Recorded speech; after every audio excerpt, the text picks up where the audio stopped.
The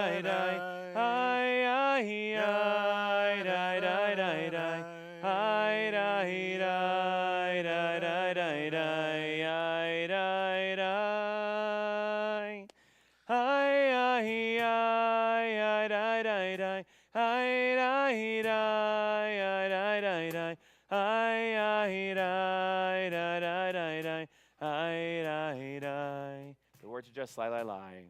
Ya-da-da, ya-da-da, ya-da-da, da, da, da, da, da, da, da, da,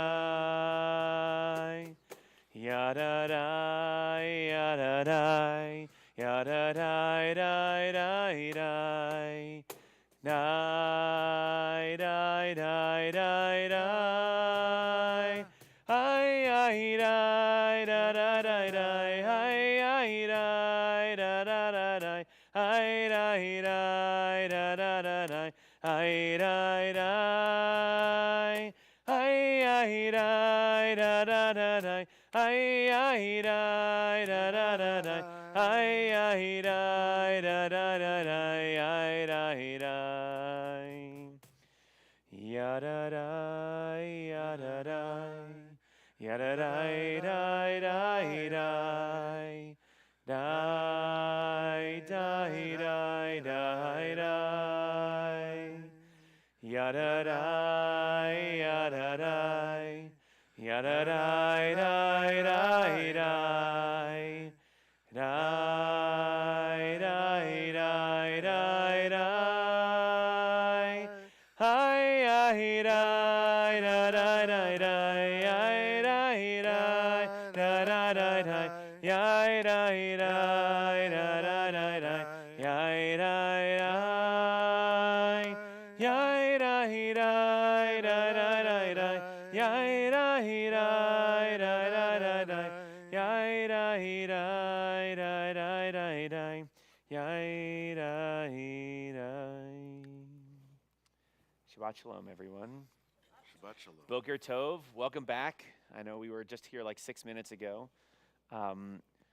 So welcome to our first, as the term that I jokingly played around with in the email that I sent to the congregation was, welcome to our first pray ground, the first of our couple of opportunities this spring where we're kind of figuring out and helping, because we know there are a crew of you, many of you are in these seats who've kind of shared with me can we do something more on Saturday mornings? And so we're kind of messing around a little bit to see what fun we can have and figure out over the next few months what that could potentially look like for our congregation and for our people. We're using the headsets because we are on live stream we know that we have a few of our congregants who are Saturday morning regulars who are homebound or just, don't like to schlep, especially when it's, below 75 degrees outside. And so we just we're grateful that you're with us. Shabbat shalom. So this morning we're going to just do a little bit of singing, pulling things from our liturgy. And if you know the song, please sing with us. If you don't know the song, also please sing with us. Nothing that is so musically complicated that you can't figure it out. Though I will say one song is gonna test all of our brains a little bit this early in the morning, but that's okay. When we get there, I'll help us through it. So in the morning, in our morning blessings, we have some beautiful opportunities to express gratitude. And a lot of those things are things we take for granted. Okay, look, last night we had all sorts of blessings for peace, like some of those big, grandiose blessings that we think about all the time, okay, and that show up all the time in our services. But for us, in our morning liturgy, our tradition kind of says you're actually supposed to do these at home. It's a newer thing that we kind of pray some of this morning liturgy as a community together. And two of those things are first for our bodies, that they function. Like, I stood up this morning. I got out of bed. What a blessing that I should acknowledge. And then also for our souls, something that we don't think enough about. How are our hearts doing? How are our hearts feeling? So we'll take some time to do a little bit of praying about those and some singing about those.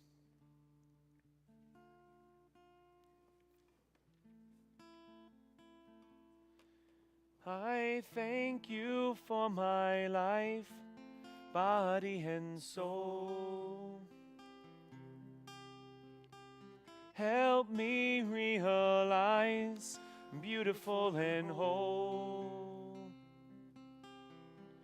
I'm perfect the way I am, a little broken too. I will live each day as a gift I give to you. Whoa, whoa, whoa,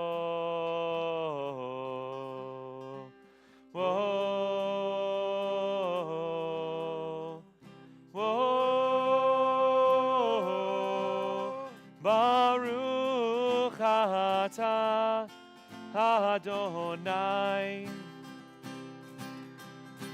Rofech kol basar, mafli lahasot. Baruch atah Adonai,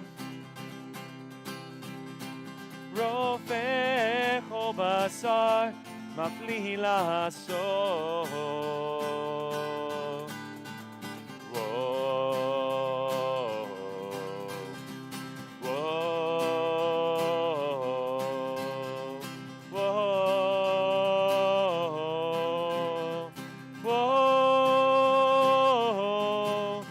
I thank you for my life, body and soul.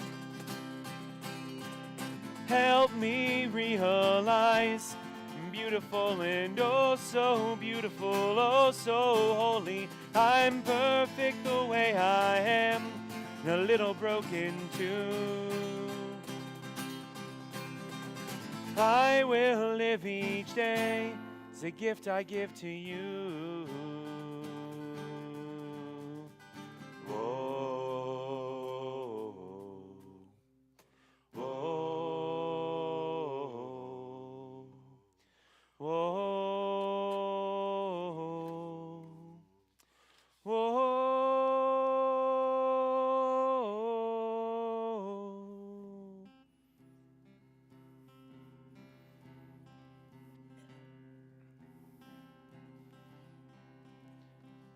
Elohai neshama shenatata bi, tehorahi, tehorahi. Elohai neshama shenatata bi, tehorahi, tehorahi.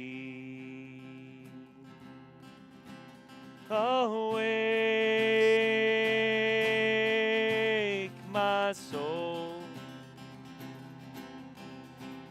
awake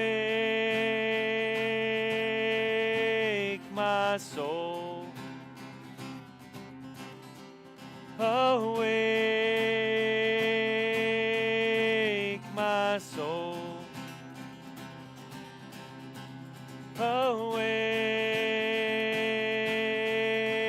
my soul.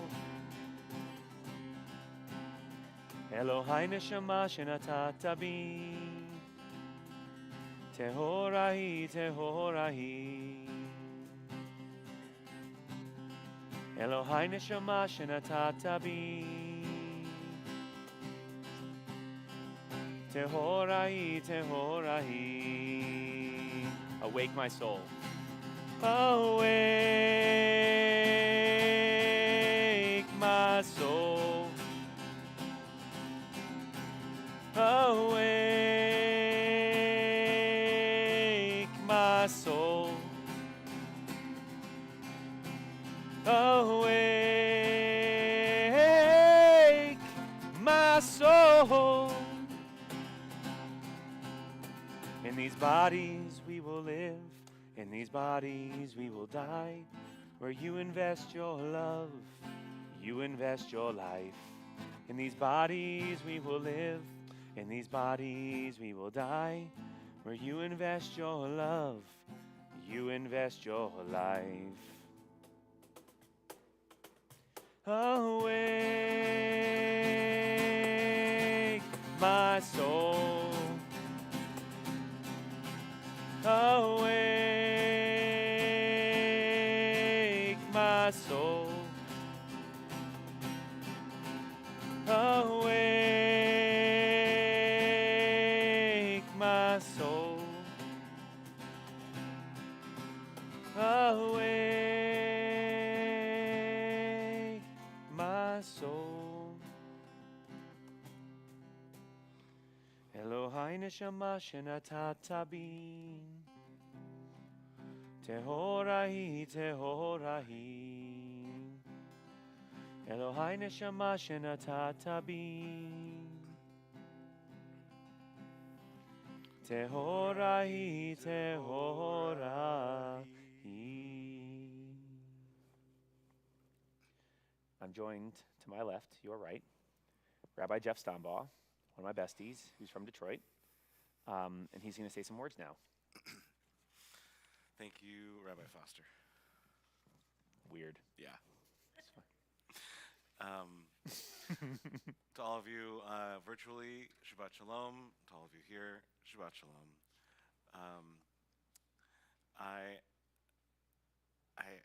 I'd be remiss not to just acknowledge the gravity of the weekend and how beautiful it is to honor Rabbi Foster, and how, just on a personal note, how proud I am of you, and how amazing it is that you are here in this place, shining your light. Thank you. The morning, I have a theory that all of Jewish ritual is here with us to help us slow down. Whether it's lighting candles, or sitting around a table, or making challah, or sitting here, slowing down. And the next piece of liturgy, as we get ourselves prepared, is a song that is a reflection of the Shema. It's not the words of the Shema, but a reflection of the Shema, which is which is really important to be going slow, I think, when we do the Shema. Because once we're slow, we can open ourselves up and listen, not just with our ears, but with our hearts and our bodies, the visible parts of things that we listen for, and the invisible things that we also listen for. And when we can get that slow and quiet,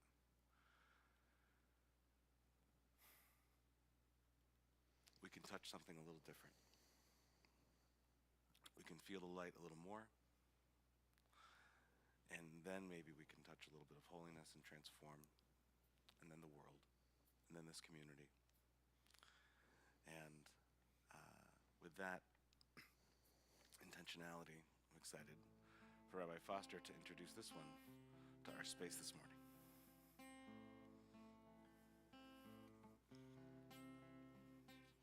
So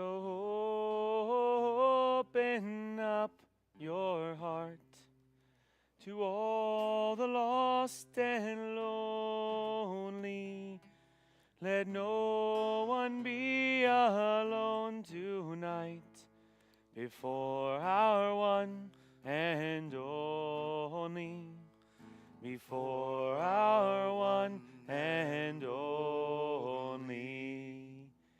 Sing that with us. So open up your heart to all the lost and lonely.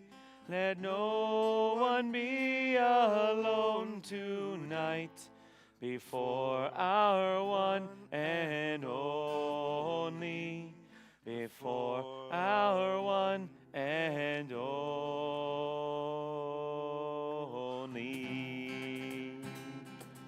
So I'm going to test all of us with our song sheets. I wanted to try to fit this onto fewer lines, and the best way to do that was to use emojis. So the first time we go through this, that's a heart, okay? The second time is a world. Simple? And then I wanted to do an emoji for love, but it gets confusing with heart, and so I just stuck with love for that one, and heart, and love has one less letter than the word heart does. If your heart is my heart, and my heart is everything, Aren't we all part of one heart?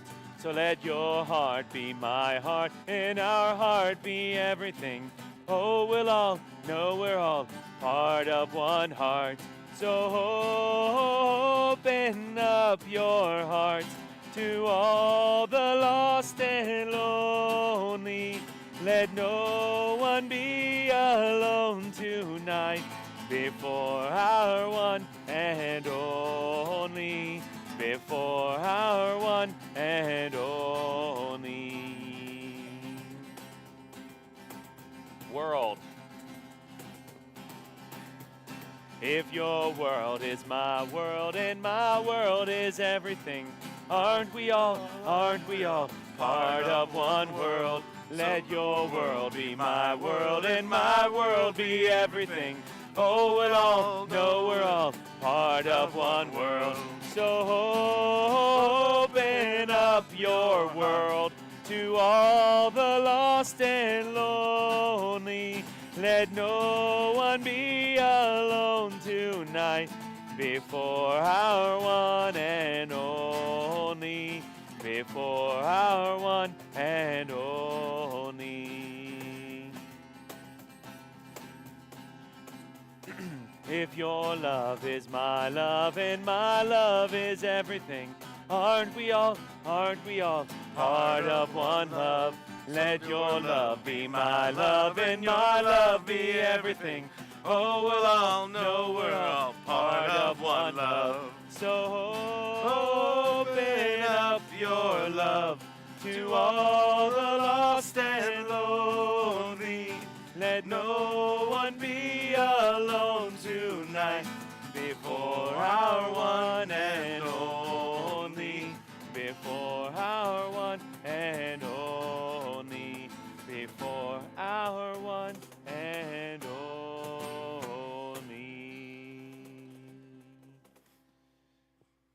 Yesh koach. Yeah. Emojis, man, they're good. And it's less ink. It's brilliant. I just saved the temple money. Rachel thanks me from behind. Let's take a big deep breath.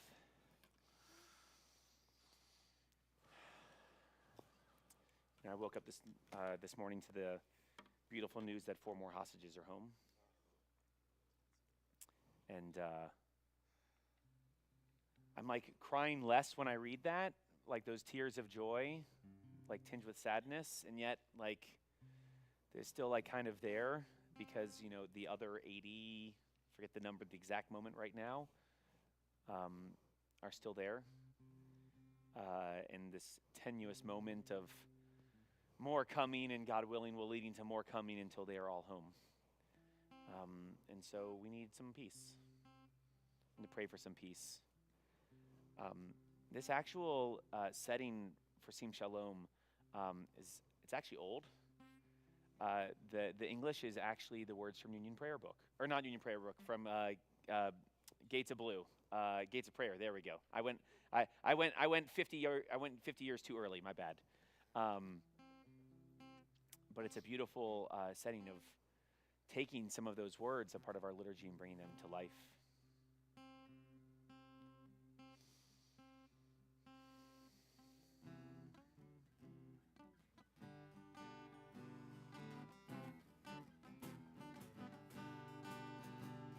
Sim Shalom, Sim Shalom, Sim Shalom, Sim Shalom, Sim Shalom, Tova Uvracha, Tova Uvracha, Chain v'chesed v'rachamim, Berachamim Aleinu ve'al kol Yisrael Amecha. Sim Shalom, Sim Shalom, Sim Shalom, Sim Shalom. Bless bless us. Bless us, our God. Bless us one and all with the light of your presence. For by that light, O God, you have revealed to us the love life, true love, kindness, justice, and mercy, to seek blessings, life, and peace. Sing shalom, sing shalom, sing shalom, sing shalom, sing shalom, sing shalom, sing shalom, sing shalom.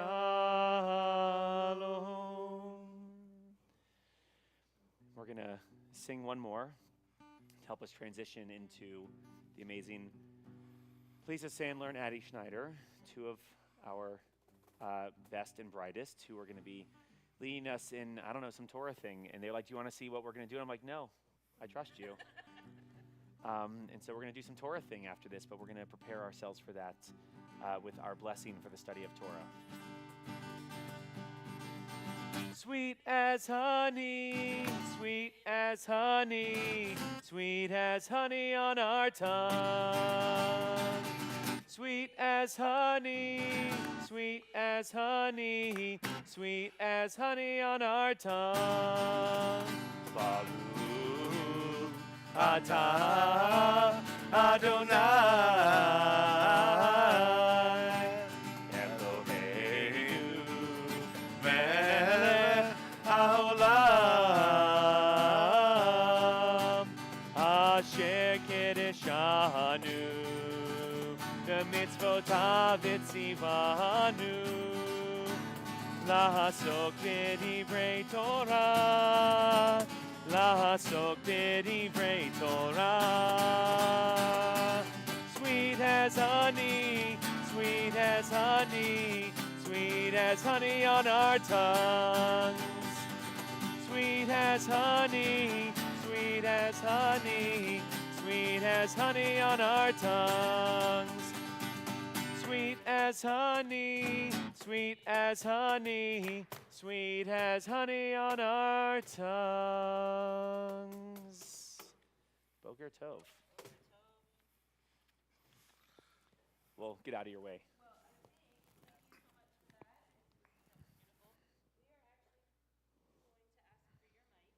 You can have them. Oh, thank God, even better. Goodbye, cruel world.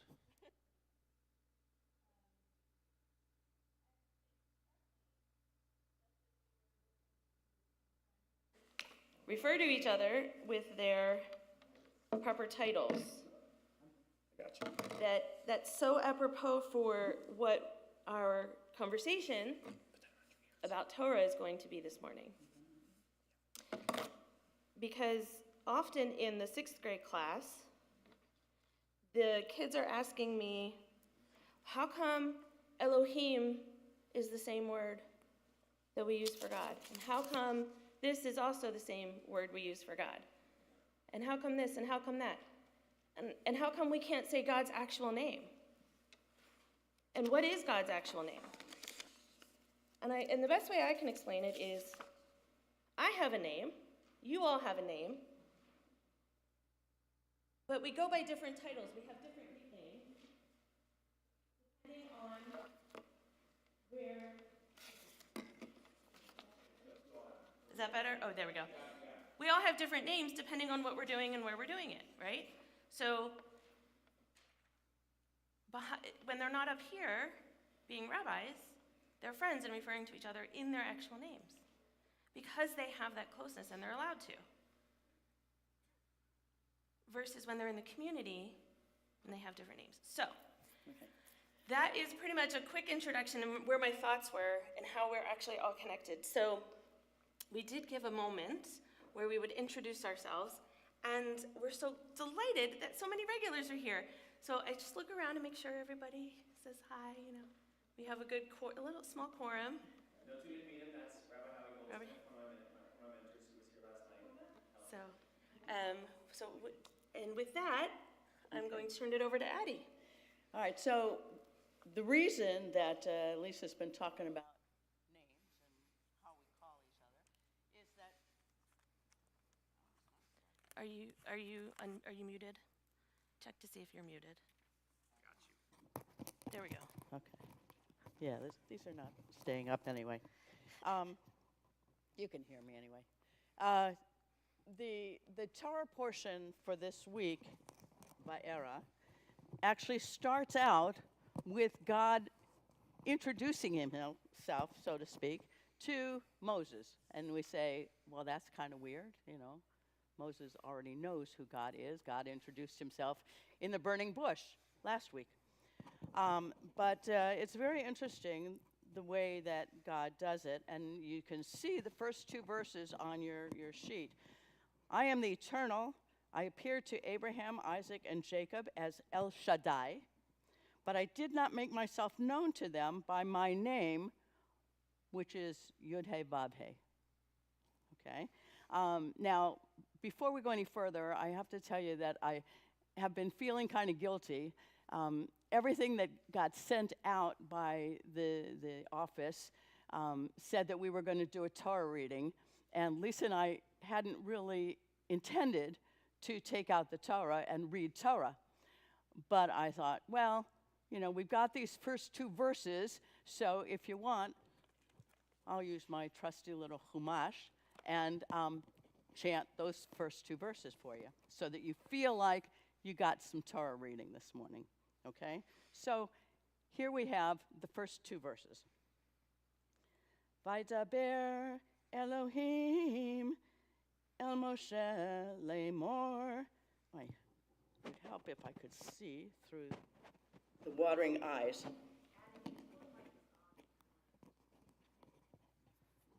This is on. Yeah. Well, the other problem, though, is that my eyes are watering terribly. Oh. Okay, let me start again. Thank you. Vaydaber Elohim El Moshe Vayomer Elav Ani Adonai Vayera El Avraham El Yitzchak Ve'el Yaakov Ve'el Shaddai Ushmi Adonai Lo Nodati Lahem. Okay, so now we actually heard some Torah. So the question is, as Lisa started to ask, why do we have so many names? As you can see on the sheet that we gave you, Pinchas Pele, who was a great Israeli Torah commentator who actually was on Israel television, and he wrote in the Jerusalem Post every week when I was living in Israel, way back when, said that there are some 70 names for God within the Torah. And we know that there are even more that we come across when we pray. So we listed some of them. The most common one that we see everywhere is Yod-He-Vav-He, which is known as the Tetragrammaton, big word, that means a four-letter word. And there is no real translation for it. We don't even pronounce it. It is the unpronounceable name for God that we just substitute the word Adonai from. If you think about it, though, it is the root for what people always call Jehovah, right? Like Jehovah's Witnesses, Yod-He-Vav-He. And then we have lots and lots and lots of other ones that we can take a look at.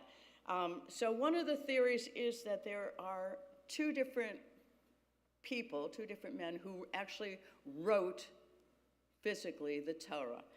We call them the J author and the E author, meaning the one who refers to God as Adonai, Yud-He, Vav-He, and the one who refers to God as Elohim.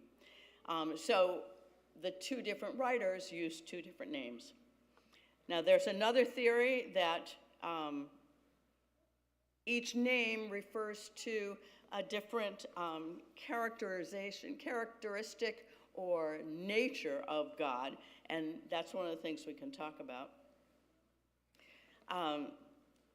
Rabbi Abba Hillel Silver said that there was a common practice back in the day to change the God's name or give the God a new name depending on whether the God did something new or different for the people.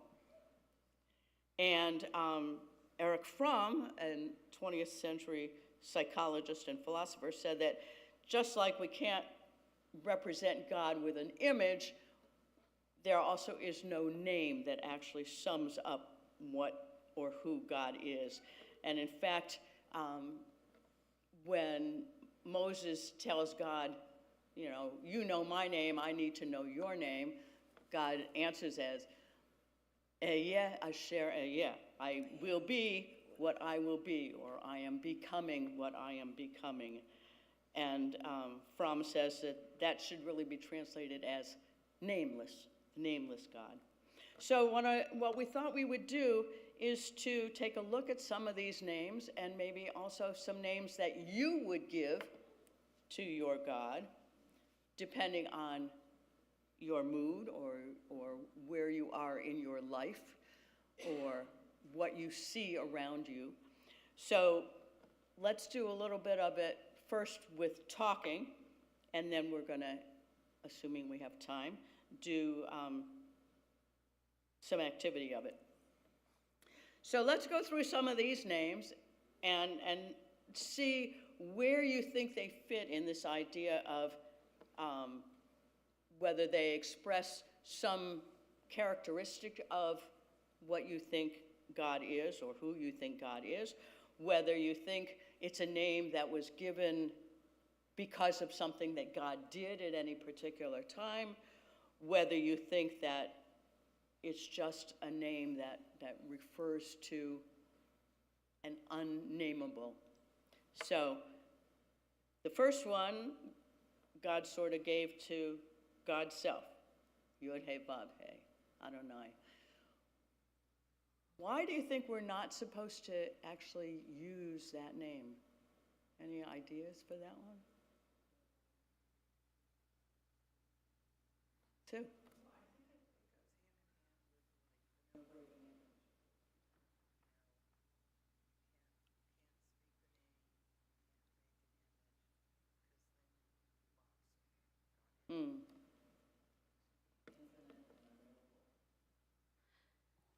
So it refers to the God that we can't really even.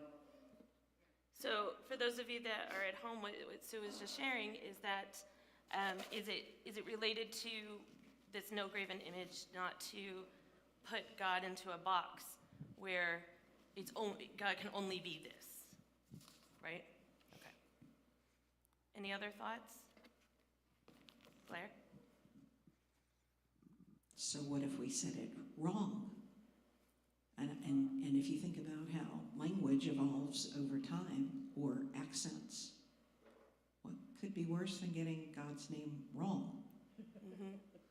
Right, absolutely. How many of us get, like, you just said my name wrong. Like, is it Susan or Suzanne? And then it's like, no, that's not my name, right? And so.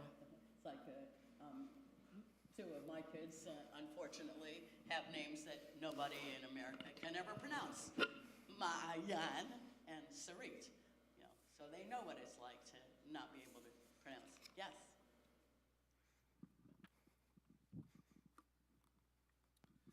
Thank you. I remember learning about how the Yud-He, Vav-He construct grammatically might be just impossible to know how, to pronounce on account of the fact that it's all vowels, it's all breath.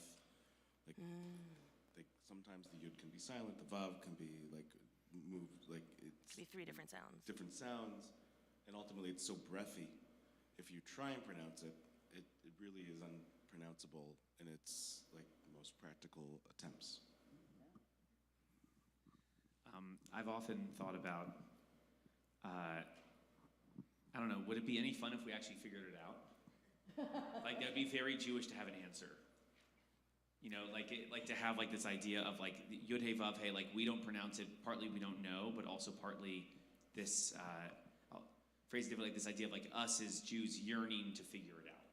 Like, and we need to have that moment, and that grounding ourselves in that yearning and that process feels much more Jewish to me than us, I don't know, somehow coming to a conclusion that all, I don't know what, 15 million Jews would be able to say, yeah, that's actually how we do say it.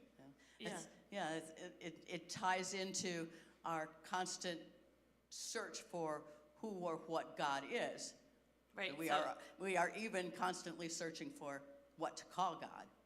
And to Rabbi Jeff's point, it's all very breathy, and it made me think of the source of life and when God breathes life into us, and it's like all connected. So Now, what's interesting is that there are at least two of the names that are listed here that in a way touch on what we can see as God's feminine aspect, okay? El Shaddai, which God actually says to Moses, you know, that's how everybody else knew me.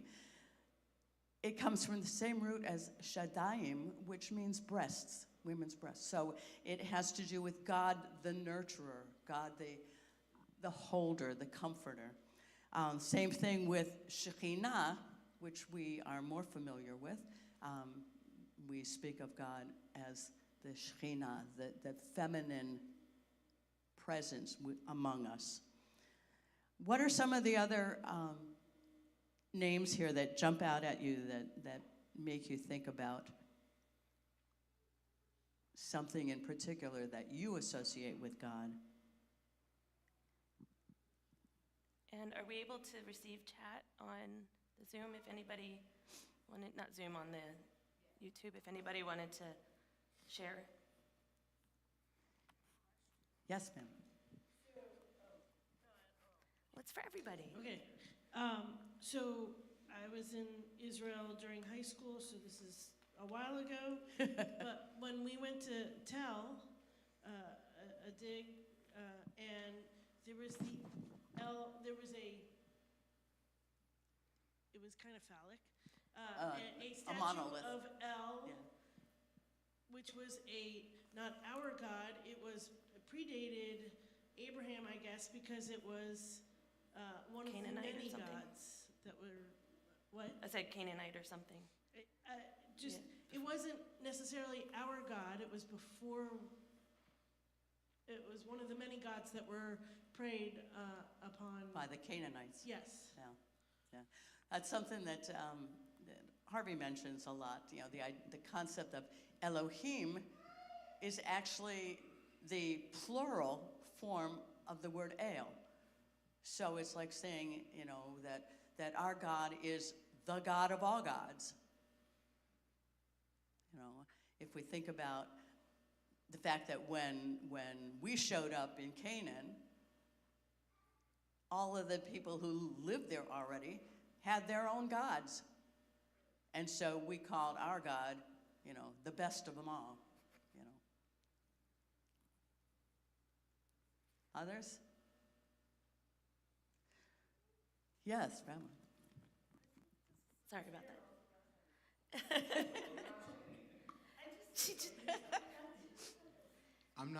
It's not that I'm struck by any one name. I'm always in awe of the sheer number of names, because I think we see that reflected in the many ways that people participate in our tradition, the many ways that people understand what it means to be Jewish, and the many different ways that we practice Judaism. And of course, not everybody. Very often Jews are very orthodox about their way of practicing Judaism, right? And anything that's to the left of them is heretical, and anything that's to the right of them is fanatic. And I think that seeing a long list of names for God reminds us that there are so many pathways to the divine, and I think we do credit to the spirit of that when we open ourselves to the different ways that people approach the divine. And I think that there's probably no better reminder of that than this long list of names for God. Sue, it looks like you have another thought. Thank you. Just recently got exposed. I went on a trip to India, in South Asia, so I was in those temples where they have the many gods. But I think with the many names for God, although we believe in one God, there are many aspects of God, many forms and visions. And so I think, it's one way to think of it, that maybe these religions with multiple gods, really there is just one God, but many aspects of that God. Yeah, it makes me think of we know Native American tradition, that they have names for the God of the sun and the God of the winds and the God of, the God that lives in each different animal, and we try to sum them all up in one. Richard? No, it should be on. Well, my sense is that the reason that God's name is unpronounceable is because God means different things depending on every person simultaneously. So God is everything to everybody. So the God that I need at a particular moment may not be exactly the same God as Sandy needs or Blair needs, and they're all right here with me. So by very definition of putting a name on something, you put limitations on it, and God has no limits. Beautiful. And that's a great lead-in. I was just told that we have 2 minutes left, so we aren't going to have a chance to actually do the physical activity, so I'm going to turn it into more of a mental activity. What we want you to do is to, exactly following what Richard just said, take a minute to think about what at this very moment in your life you would call God. What name will you right this moment give to your God? It can be something that has to do with how you feel physically, could be something referring to where you are mentally or emotionally, could be something that you are experiencing around you, anything at all. What name, remember, it can be anything, it can be a descriptive. What name will you give to your God? And then if you choose to share it, we can talk. If you're brave enough and vulnerable enough in our community to share what your thoughts are. So take a minute.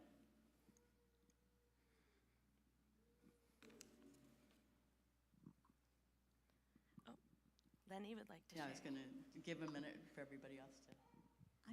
I picked one that wasn't mentioned. It's the last one where it says Ezra, helper, and I need all the help I could get because I just can't deal with what's going on in this world today. So instead of saying Ezrat Sarah, we're going to say Ezrat Lenny. Great. And for me, I'll just share. On my drive in this morning, I was thinking about calling on all of the attributes of leadership and giving me that, the leader of leaders, giving me that encouragement. And then it came to me, encouragement to take the next step, encouragement to do the next piece, and that support. So that's what I'm calling on right now. Are you raising? Oh. He's a rabbi, he can talk. Anybody else want to share your name for God right now?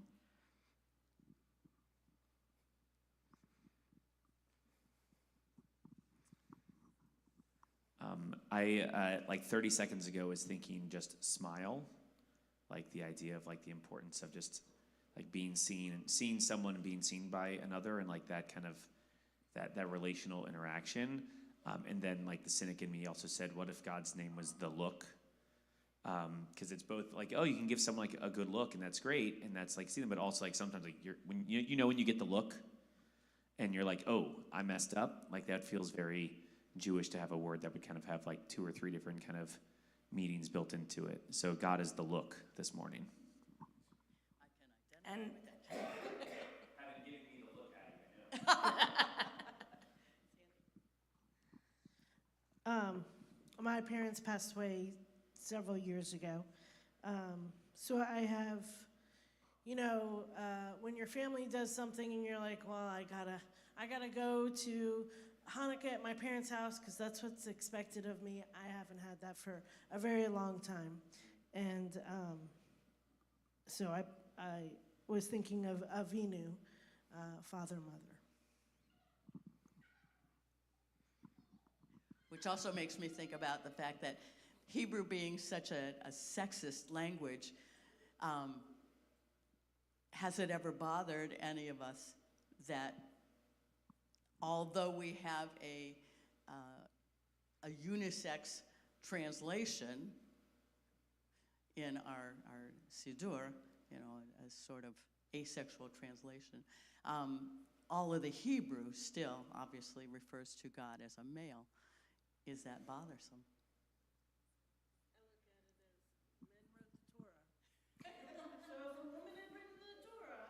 well, there's actually an initiative. I went to Limud a couple of years ago, and there's a woman who is rewriting Torah from a women's perspective. Instead of God, it's goddess.